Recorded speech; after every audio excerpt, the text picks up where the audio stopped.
Hello everyone, welcome back to my YouTube channel.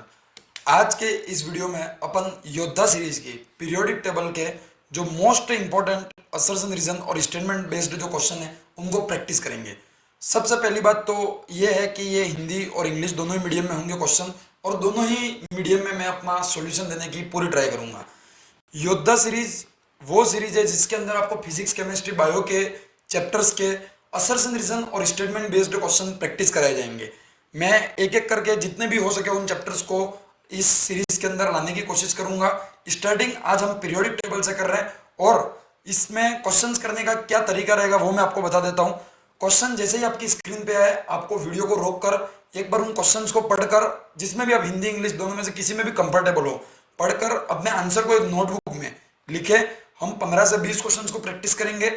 उन जो notebook में आप जिसको भी लिख रहे हैं उस आंसर को जैसे ही मैं आपको सॉल्यूशन बताऊं चेकआउट करें, सही गलत उस बात के लिए बिल्कुल नहीं डरना है। जो भी होगा देख लेंगे, क्योंकि क्वेश्चन थोड़े अच्छे से करवाऊंगा मैं, तो गलत भी हो सकते हैं आपके। और उसके बाद जैसे ही पूरा सेशन खत्म हो जाए, आपके जितने क्वेश्चन सही हुए या जितने गलत हुए आप मेरे को कमेंट बॉक्स में बताना। मैं ये नोटिस करूंगा कि लास्ट तक मेरे साथ कौन चलता है और नीट में उसकी परफॉर्मेंस क्या रहती है। बस यही कारण है कि आपको भी एक मोटिवेशन रहेगा कि मेरे को आंसर देने, इसलिए मैं सीरियसली इन क्वेश्चंस को अटेम्प्ट करूं। तो अपन पहला चैप्टर जो है पीरियोडिक टेबल वो देखते हैं। लगभग सबने अपनी कहीं न कहीं कोचिंग्स में पढ़ लिया होगा। अपन अभी रिवीजन सेशन या फिर प्रैक्टिस सेशन के तौर पर करते हैं। आइए स्टार्ट करते हैं फर्स्ट क्वेश्चन से। फर्स्ट क्वेश्चन है, ionization energy of neon is greater as compare to neon plus.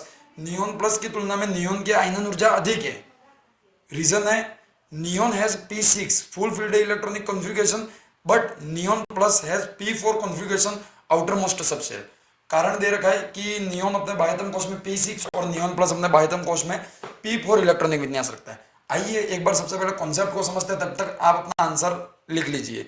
अपन एक कॉन्सेप्ट समझते हैं कि नियोन से नियोन प्लस बनाना है अपन को। तो नियोन से नियोन प्लस कब बनता है? जब नियोन क्या करे, एक इलेक्ट्रॉन का त्याग करे। एक इलेक्ट्रॉन निकालते ही क्या बन जाएगा? Neon plus. मतलब कि नियोन प्लस के पास क्या, एक इलेक्ट्रॉन क्या है? कम है। मतलब कि क्या, प्रोटॉन टोटल इलेक्ट्रॉन से टोटल प्रोटॉन ज्यादा है? बिल्कुल ज्यादा है। जहां प्रोटॉन ज्यादा वहां जेड इफेक्टिव ज्यादा है। जेड इफेक्टिव मतलब नाभिक को अपने परमाणु को अंदर की ओर खींचने की क्षमता, वही क्या है? प्रभावी नाभिक की आवेश। तो जेड इफेक्टिव क्या हो गया? ज्यादा हो गया। अब जहां जेड इफेक्टिव ज्यादा है वहां क्या होगा? साइज धीरे धीरे कम होगा। क्यों? क्योंकि नाभिक के पास प्रोटॉन ज्यादा है तो जेड इफेक्टिव ज्यादा है, वो साइज को कहीं कहीं संकुचित करेगा। संकुचित कर रहा है मतलब कि इसका जो साइज हो जाएगा नहीं, वो क्या हो जाएगा? कम हो जाएगा। मतलब जहां प्रोटॉन ज्यादा है वहां जेड इफेक्टिव ज्यादा, और जहां जेड इफेक्टिव ज्यादा वहां साइज कम, और जहां साइज कम वहां आयोनाइजेशन एनर्जी ज्यादा। क्यों भाई? क्योंकि साइज जहां कम है वहां इलेक्ट्रॉन निकालने के लिए अपन को ज्यादा एनर्जी देनी पड़ेगी। क्यों? क्योंकि वहां पर जो इलेक्ट्रॉन है वो नाभिक जो प्रोटॉन है उनके साथ बड़ी ही कठोरता से बंधे हुए, जिनको अलग करने के लिए आपको बहुत ज्यादा एनर्जी देनी पड़ेगी। इसलिए नियोन प्लस की आयनन ऊर्जा क्या? नियोन से ज्यादा हो गई। मतलब पहला स्टेटमेंट अपना गलत हो गया। दूसरा, नियोन कौन से ग्रुप में आता है भाई? 18वें में आता है। मतलब इसके पास क्या है? P6 है। अब एक इलेक्ट्रॉन निकाल दिया, नियोन प्लस के पास क्या हो जाएगा? P5 हो जाएगा। अब इसने दे रखा है P4। मतलब दोनों ही स्टेटमेंट गलत हो गए। अपना आंसर हो जाएगा चौथा। अगले क्वेश्चन की ओर बढ़ते हैं। Mn2O7 is acidic in nature. बिल्कुल सही बात है। कैसे? आगे देखते हैं, समझाऊंगा मैं, टेंशन मत लो। Oxygen has tendency to form multiple bond. देखते हैं पहला स्टेटमेंट क्या कहना चाहता है। Mn2O7 अम्लीय प्रकृति का होता है, ठीक है। तो एक चीज आप ध्यान रख ले, जिसकी ऑक्सीडेशन स्टेट ज्यादा होती है वो क्या होता है? एसिडिक। और जिसकी ऑक्सीडेशन स्टेट कम होती है वो होता है बेसिक। तो ऑक्सीडेशन स्टेट ज्यादा मतलब Mn2O7 में Mn किस ऑक्सीडेशन स्टेट में? +7 में। मतलब ये क्या हो गया? Acidic oxide. एसिडिक ऑक्साइड है, इसका मतलब +7 तो हाईएस्ट होगी, इसलिए वो मैक्सिमम ही है। बाकी किसी की तुलना करनी होती तो अपन करते हैं। तो इसका मान सकते हैं कि अपन फर्स्ट स्टेटमेंट करेक्ट है। दूसरा, oxygen has tendency to form multiple bond. मतलब ऑक्सीजन के पास एक से ज्यादा बंध बनाने की क्षमता होती है, उसे बहुल बंध कहते हैं। होती है भाई। क्यों? क्योंकि ऑक्सीजन के पास दो वैलेंसी है, और दो वैलेंसी है मतलब ये दो बॉन्ड भी बना रहा है, मतलब ये मल्टीपल बॉन्ड में आ गया। मल्टीपल बॉन्ड में कौन आएगा? जो 2 और 3 बॉन्ड बनाएगा। मतलब दोनों स्टेटमेंट करेक्ट, आंसर हो जाएगा सेकंड। चलते हैं अगले प्रश्न की ओर। थर्ड देखते हैं। पॉलिंग स्केल पर फ्लोरीन अपने वर्ग में सबसे ज्यादा विद्युत ऋणता रखता है, ठीक है, लेकिन फ्लोरीन की इलेक्ट्रॉन बंधुता क्लोरीन से कम होती है। इसका कारण है, अब अपन ये कह सकते हैं कि फ्लोरीन जो होती है ना, उसकी इलेक्ट्रोनेगेटिविटी मतलब विद्युत ऋणता पूरे पीरियोडिक टेबल में क्या होती है, मैक्सिमम होती है। और देखा जाए तो क्लोरीन जो होती है उसकी इलेक्ट्रॉन बंधुता मतलब इलेक्ट्रॉन एफिनिटी जो होती है ना, वो मैक्सिमम होती है। बट ऐसा क्या है कि क्या रीजन है कि क्लोरीन की इलेक्ट्रॉन एफिनिटी फ्लोरीन से भी ज्यादा होती है, जबकि फ्लोरीन तो साइज में छोटा है। तो अपन चार ऑप्शन पढ़ते हैं और फिर पता लगाते हैं। फ्लोरीन का क्लोरीन की तुलना में परमाणु क्रमांक का इससे कोई मैटर रिलेटेड नहीं है। दूसरा, फ्लोरीन हेलोजन परिवार का सदस्य होने के कारण असामान्य व्यवहार दर्शाता है, तो दोनों ही हेलोजन के, ये भी कोई करेक्ट रीजन नहीं है। क्लोरीन के पास रिक्त 3D कक्षक होने के कारण यह आने वाले इलेक्ट्रॉन को अच्छी व्यवस्था देता है। ये तो अपन डेंसिटी के बारे में कहना चाहते थे, ये अपन रीजन मान सकते थे, अभी इसको करेक्ट 100% नहीं मान सकते हैं। चौथा ऑप्शन एक बार पढ़ लेते हैं। फ्लोरीन का छोटा आकार उच्च इलेक्ट्रॉन घनत्व के कारण इलेक्ट्रॉन इलेक्ट्रॉन में उच्च प्रतिकर्षण होता है, फलस्वरूप इलेक्ट्रॉन का योग सुगम नहीं होता है। हाँ, यह बिल्कुल करेक्ट एक्सप्लेनेशन है कि जो इलेक्ट्रॉन जुड़ने वाला होता है उसी का मतलब होता है इलेक्ट्रॉन एफिनिटी। अब क्लोरीन या फिर कोई भी थर्ड, क्लोरीन क्या कोई भी तीसरे आवर्त का जो तत्व है नहीं, उसकी इलेक्ट्रॉन एफिनिटी हमेशा दूसरे आवर्त वाले से ज्यादा होगी। क्यों? क्योंकि तीसरे आवर्त के पास साइज बड़ा है, तो आने वाला जो भी इलेक्ट्रॉन होगा उसके पास आने के लिए जो स्पेस है वो ज्यादा है, तो उसको जो प्रतिकर्षण होगा, जो रिपल्शन होगा दूसरे इलेक्ट्रॉन होगा, वो कम होगा। इस कारण से उसकी इलेक्ट्रॉन एफिनिटी तीसरे आवर्त वालों की दूसरे आवर्त वालों से ज्यादा हो जाती है। यही कारण है कि क्लोरीन की फ्लोरीन से ज्यादा होती है। मतलब चौथा ऑप्शन बिल्कुल करेक्ट एक्सप्लेनेशन लग रहा है अपन को, तो चौथा ऑप्शन इसमें सही हो जाएगा। यह था तीसरा क्वेश्चन। नेक्स्ट क्वेश्चन को देखते हैं। निम्नलिखित में से कौन सा कथन असत्य है? जब भी सत्य असत्य वाला क्वेश्चन आए, जो भी पूछ लेगा उसके ऊपर गोला लगा दो ताकि अपनी सिली मिस्टेक ना हो, ठीक है। तो पहला स्टेटमेंट है, एल्यूमिनियम का प्रथम आयनन विभव मैग्नीशियम के प्रथम आयनन विभव से कम होता है। एक बार अपन जमा लेते हैं, सोडियम, मैग्नीशियम और एल्यूमिनियम। मैग्नीशियम के पास क्या है, S2, और एल्यूमिनियम के पास क्या है, S2P1, ठीक है। तो नॉर्मली बाएं से दाएं जाने पर आवर्त में, पीरियड में क्या होता है, आयोनाइजेशन एनर्जी बढ़ती है। मतलब एल्यूमिनियम की आयोनाइजेशन एनर्जी मैग्नीशियम से ज्यादा होनी चाहिए थी। बट यहाँ पर एक चीज आती है, भेदन क्षमता। भेदन क्षमता का अर्थ यह होता है कि अगर किसी भी एलिमेंट का कोश या उपकोश पूर्ण पूरित है तो उसके आसपास वालों से उसकी आयोनाइजेशन एनर्जी ज्यादा होती है। तो मैग्नीशियम का यहाँ S2 है ना, वो फुल फील्ड है, मतलब इसकी जो आयोनाइजेशन एनर्जी होगी वो सोडियम से तो ज्यादा थी ही सही, बट एल्यूमिनियम से भी ज्यादा हो जाएगी। मतलब ये एक बहुत ही इंपॉर्टेंट कंसेप्ट है कि मैग्नीशियम की आयोनाइजेशन एनर्जी एल्यूमिनियम से ज्यादा होती है। मतलब ये पहला स्टेटमेंट करेक्ट है। अब आप कहते हो ये एक्सेप्शन है, इसको याद रखना पड़ता है। भाई किस बात का एक्सेप्शन है? ये एक्सेप्शन नहीं, ये कॉन्सेप्ट है भेदन क्षमता का। वो कॉन्सेप्ट आपको समझ में आ गया, पूरी पीरियोडिक टेबल में कहीं भी एलिमेंट दे दे, अपन देख लेंगे उसका कॉन्फ़िगरेशन लिख के, तो ये कोई अलग से याद करने की चीज नहीं है। अभी जैसे मैंने देखा वैसे ही आपको भी देख लेना जब भी क्वेश्चन आए तब, ठीक है। दूसरा स्टेटमेंट, मैग्नीशियम का द्वितीय आयनन विभव सोडियम के द्वितीय आयनन विभव से अधिक है। अब द्वितीय आयनन विभव को बोलना मतलब Na+ और Mg+ की तुलना करनी है। Na+ के अंदर क्या हो जाएगा, P6 होगा और S0 हो जाएगा, क्योंकि एक इलेक्ट्रॉन निकल गया है। इसके अंदर S1 होगा, मतलब सोडियम के पास फुल फील्ड है, मतलब इसकी आयोनाइजेशन एनर्जी मैग्नीशियम से ज्यादा होगी। तो मैग्नीशियम का द्वितीय आयनन विभव सोडियम के द्वितीय आयनन विभव से अधिक है, यही गलत है। सोडियम प्लस का अधिक होगा। क्यों? क्योंकि इसके पास P6 है, इसके पास तो एक ही इलेक्ट्रॉन नहीं था, आसानी से देगा भाई ले जा तू यूं करके, इसलिए उसका अधिक हो जाएगा। मतलब ये स्टेटमेंट इनकरेक्ट है। आगे के भी दोनों पढ़ लेते हैं। सोडियम का प्रथम आयनन विभव मैग्नीशियम के प्रथम आयनन विभव से कम होता है, तो ये अपन ने देख लिया, सोडियम का मैग्नीशियम से कम होता है, बिल्कुल सही है। मैग्नीशियम का तृतीय आयनन विभव एल्यूमिनियम के तृतीय आयनन विभव से अधिक होता है। अब ये जैसे मैंने चेक किया, वैसे आप खुद चेक करके देखना। अगर डाउट हो तो टेलीग्राम चैनल पर मेरे को बता देना, एक बार क्लियर कर देंगे। बट आप देखना, अभी तो अपन को अपना आंसर मिल गया, सेकंड इसका आंसर सही। नेक्स्ट क्वेश्चन देखते हैं। संक्रमण तत्व क्षैतिज तथा ऊर्ध्वाधर दोनों दिशाओं में समान गुण रखते हैं। Transition metal show similarity in properties in both horizontal and vertical direction. बहुत बढ़िया क्वेश्चन है, ये देखना आप एक बार। Transition metal has comparable size in both direction. संक्रमण तत्व दोनों दिशाओं में तुलनात्मक आकार रखते हैं। आंसर आप एक बार सोचें, मैं फिर आपको एक्सप्लेन करता हूं। देखो, संक्रमण तत्व क्षैतिज और ऊर्ध्वाधर दोनों दिशाओं में समान गुण रखते हैं, बिल्कुल सही। आप हिंदी में पढ़ेंगे थोड़ा अटपटा लगेगा, आप इंग्लिश में भी साइड में पढ़े। ट्रांजिशन मेटल कौन होते हैं? डी ब्लॉक वाले metal show similarity in properties in both horizontal and vertical direction. मतलब जितने भी ट्रांजिशन एलिमेंट होते हैं ना, वो आप हॉरिजॉन्टल चाहिए या वर्टिकल चाहिए, दोनों ही दिशाओं में लगभग समान प्रॉपर्टीज रखते हैं। बिल्कुल सही है ये स्टेटमेंट, एनसीईआरटी की लाइन है, एनसीईआरटी का एप्लीकेशन है। आप एनसीईआरटी ध्यान से पढ़ी होगी तो आपको समझ में आ जाएगा।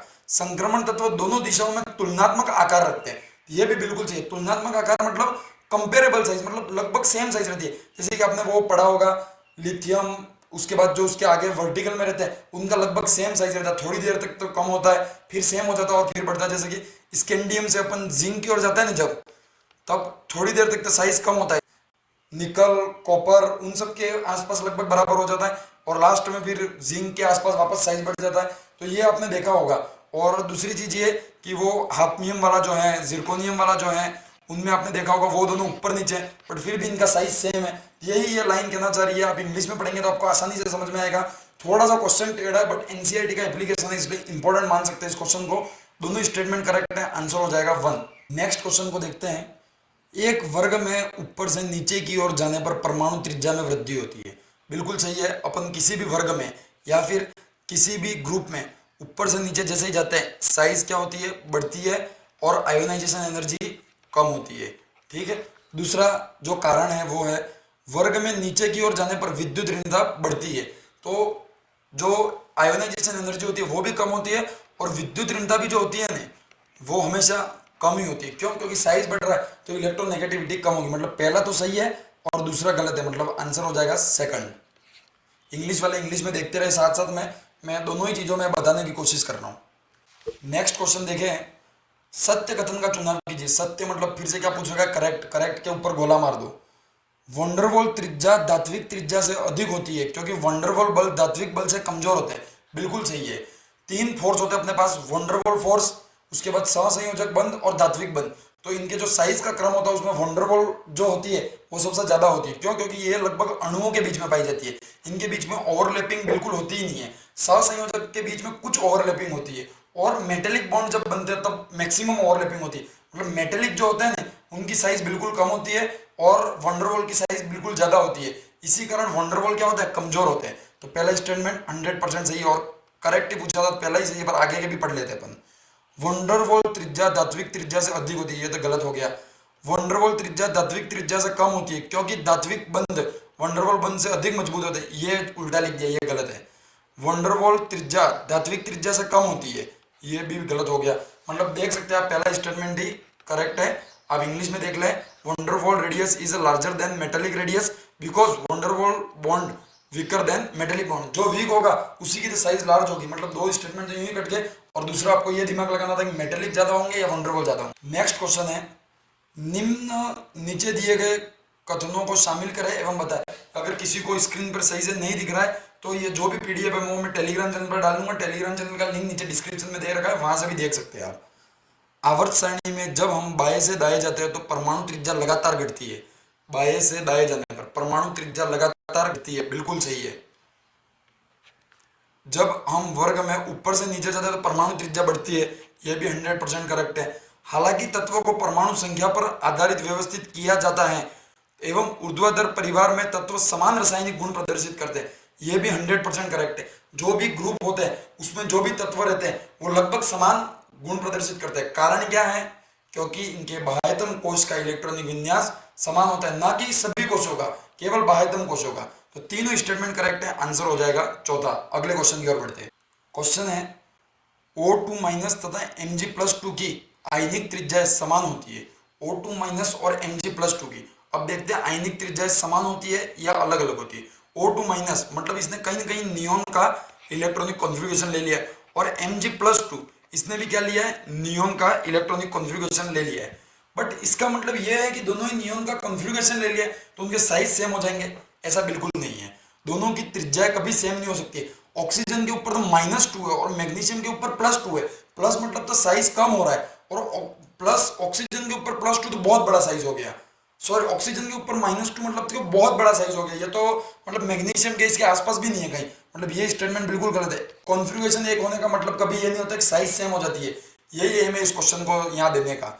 O2 माइनस तथा Mg+2 दोनों सम इलेक्ट्रॉनिक स्पीशीज है। हाँ ये बिल्कुल सही है, दोनों में इलेक्ट्रॉन की संख्या समान है, बट सम इलेक्ट्रॉनिक होने का मतलब साइज सेम है, ये कहीं कंसेप्ट नहीं है, ये गलती आप मत कर देना, इसीलिए ये क्वेश्चन यहाँ दिया गया है। तो आंसर हो जाएगा चौथा, फर्स्ट इनकरेक्ट है और सेकंड करेक्ट है। नेक्स्ट क्वेश्चन की ओर चलते हैं। क्वेश्चन है बोरॉन की आयनन ऊर्जा का मान बेरिलियम से कम होता है क्योंकि। अब देखते हैं, बेरिलियम 4 पे आता है, बोरॉन 5 पे आता है। बेरिलियम के पास फिर से क्या है, उपकोष पूर्ण पूरित है, S2 है, और बोरॉन के पास क्या है, P1 है, S2 तो है ही सही, मतलब फिर से यहाँ इसका क्या है, कोष या उपकोष पूर्ण पूरित है, मतलब भेदन क्षमता वाला कॉन्सेप्ट लगेगा। तो बेरिलियम की आयनाइजेशन एनर्जी क्या होगी, ज्यादा होगी, तो बोरॉन की आयनन ऊर्जा का मान बेरिलियम से कम होता है। हाँ सही। अब क्यों, कारण देखना है। बेरिलियम बोरॉन की तुलना में अधिक नाभिकीय आवेश रखता है, बेरिलियम अधिक नाभिकीय आवेश रखता है, ऐसा नहीं है, ये कोई करेक्ट रीजन नहीं है। बेरिलियम बोरॉन की तुलना में कम नाभिकीय आवेश रखता है, नाभिकीय आवेश से तो अपने को कोई मतलब ही नहीं है, नाभिकीय आवेश तो तब देखते हैं जब कॉमन ट्रेंड होता है, ये कॉमन ट्रेंड है ही नहीं। बोरॉन में अंतिम इलेक्ट्रॉन 2p कक्षक में प्रवेश करता है, हाँ ये सही है, बोरॉन में 2s और 2p कक्षक समभ्रंश होते हैं, ये गलत है। तीसरा आंसर हो जाएगा इसका कि उसमें p में प्रवेश कर रहा है और इसमें s में प्रवेश कर रहा है, बस यही रीजन है। नेक्स्ट क्वेश्चन की ओर चलते हैं। नेक्स्ट क्वेश्चन ये है कि नाइट्रोजन की आयनन ऊर्जा ऑक्सीजन से अधिक होती है क्यों। अब फिर से ये बहुत ही अच्छा क्वेश्चन है। नाइट्रोजन और ऑक्सीजन में नॉर्मली ऑक्सीजन की ज्यादा होनी चाहिए, बट ऐसा नहीं होता है, नाइट्रोजन की ज्यादा होती है। क्यों, क्योंकि नाइट्रोजन के पास क्या है, P3 है, और ऑक्सीजन के पास क्या है, P4 है। तो P3 मतलब अर्धपूरित, अर्धपूरित मतलब इसकी जो स्टेबिलिटी हो जाएगी वो ज्यादा हो जाएगी। स्टेबिलिटी ज्यादा मतलब ये इलेक्ट्रॉन अपने अंदर से कभी निकालना नहीं चाहेगा, इलेक्ट्रॉन नहीं निकालना चाहेगा, इसका मतलब क्या हो गया कि इसकी आयोनाइजेशन एनर्जी ज्यादा है। तो अपन देखते हैं कि नाइट्रोजन परमाणु का आकार कम है, ये ऐसा नहीं है, गलत है। अधिक भेदन प्रभाव, भेदन प्रभाव यहाँ उसका मतलब नहीं है वो जब पूर्ण पूरित होता है तब लगता है, अर्धपूरित में नहीं लगता, ये भी ध्यान रखना, ये बहुत लोग गलती करते हैं। भेदन प्रभाव केवल पूर्ण पूरित में लगता है। नाभिक के द्वारा इलेक्ट्रॉनों को अधिक आकर्षण, ऐसा बिल्कुल नहीं है, ये तो जब नॉर्मल ट्रेंड होता है तब मान सकते हैं कि आयोनाइजेशन एनर्जी का करेक्ट रीजन है। अर्धपूरित p कक्षकों का अतिरिक्त स्थायित्व, बिल्कुल देखो the stability of half field p orbital, ये सही है, चौथा आंसर हो जाएगा इसका। नेक्स्ट क्वेश्चन की ओर चलते हैं कि आयनन ऊर्जा के संबंध में निम्न में से कौन सा कथन असत्य है। फिर से इनकरेक्ट को पूछ रखा है, अपन सारे क्वेश्चन ये करेक्ट इनकरेक्ट वाला ही करेंगे। एक के बाद एक इलेक्ट्रॉन निकालने के लिए आयनन ऊर्जा बढ़ती है, बिल्कुल सत्य। अगर आपने एक इलेक्ट्रॉन निकाल दिया और फिर से अगर आप इलेक्ट्रॉन निकालना चाहते हैं तो आयनन ऊर्जा आपको ज्यादा देनी पड़ेगी, ये करेक्ट है। आयनन ऊर्जा में सबसे अधिक वृद्धि अक्रिय गैस विन्यास के कोर में इलेक्ट्रॉन को हटाने पर अनुभव होती है, बिल्कुल सही है। अक्रिय गैस का जो विन्यास है वो बिल्कुल स्टेबल है, तो उसमें से इलेक्ट्रॉन निकालने के लिए आपको ज्यादा एनर्जी देनी पड़ेगी, तो ये भी बिल्कुल सही है। संयोजी इलेक्ट्रॉनों का निर्धारण आयनन ऊर्जा के बड़े अंतर को चिन्हित करता है, ये बिल्कुल बहुत ही बढ़िया स्टेटमेंट है कि अगर आपकी रेगुलर किसी भी एलिमेंट जैसे कि सोडियम की रेगुलर आयनन ऊर्जाएं दे रखी है जैसे कि 50, 60, 70 और अचानक से 70 के बाद 500 आ जाए, मतलब कि बीच में बहुत बड़ा गैप आ गया, मतलब जो आयनन ऊर्जाओं का बहुत बड़ा अंतराल है वो उस एलिमेंट की संयोजकता दर्शाता है कि इस एलिमेंट की 3 संयोजकता थी, इसलिए चौथे इलेक्ट्रॉन को निकालने के लिए अपन ने स्थायी विन्यास में से इलेक्ट्रॉन निकाला है। और स्थायी विन्यास कब आएगा, जब उसके संयोजी कोष के इलेक्ट्रॉन सारे निकल जाए। तो स्थायी विन्यास में से जब भी आप इलेक्ट्रॉन निकालेंगे तो वो उसकी संयोजकता बता देगा कि पहले आपने इतने इलेक्ट्रॉन निकाल लिए तो इतनी इसकी संयोजकता थी, तो इसीलिए ये बहुत अच्छा स्टेटमेंट है, आप इसको अच्छे से समझे। चौथा स्टेटमेंट है ये करेक्ट है। तीसरा, चौथा है कम एन वाले मान कक्षक में इलेक्ट्रॉन हटाना अधिक एन मान वाले कक्षक की बजाय आसान होगा, ये गलत है। कम एन वाला मतलब जैसे कि 3p और अधिक एन वाला जैसे कि 4p, आप ऐसा एग्जांपल लेके समझे, 3p और 4p दोनों में से बाहर कौन होगा, 4p, मतलब इस बाहर है तो बाहर वाले में इलेक्ट्रॉन निकलना अधिक आसान है, मतलब इसकी आयनाइजेशन एनर्जी क्या होगी, कम होगी, मतलब कम एन वाले की ज्यादा हो जाएगी, 3p की ज्यादा होगी। ये स्टेटमेंट इनकरेक्ट है, चौथा आंसर हो जाएगा। लास्ट क्वेश्चन है अपना, देखते हैं, बहुत बढ़िया क्वेश्चन है। क्षार धातु तथा हेलोजन की रासायनिक क्रियाशीलता आवृत्ति प्रवृत्ति के विषय में निम्नलिखित कथन दिए गए इनमें से कौन सा कथन सही है। स्टेटमेंट पढ़ते हैं अपन, क्वेश्चन एक बार बाद में देखेंगे। वर्ग में नीचे जाने पर परमाणु क्रमांक बढ़ने के साथ क्षार धातुओं की क्रियाशीलता घटती है जबकि हेलोजनों की बढ़ती है, गलत है, ये बिल्कुल गलत है, दोनों उल्टा दे रखा है। आप ध्यान रखिए, एनसीईआरटी लाइन है, ऊपर से नीचे जाने पर क्षार धातु जो फर्स्ट होते हैं उनकी क्रियाशीलता हमेशा बढ़ती है, फर्स्ट ग्रुप वालों की, और हेलोजन की क्रियाशीलता हमेशा कम होती है, दोनों चीजें ध्यान रखें। वर्ग में नीचे जाने पर परमाणु क्रमांक बढ़ने के साथ क्षार धातु तथा हेलोजन दोनों की क्रियाशीलता घटती है, यह गलत है।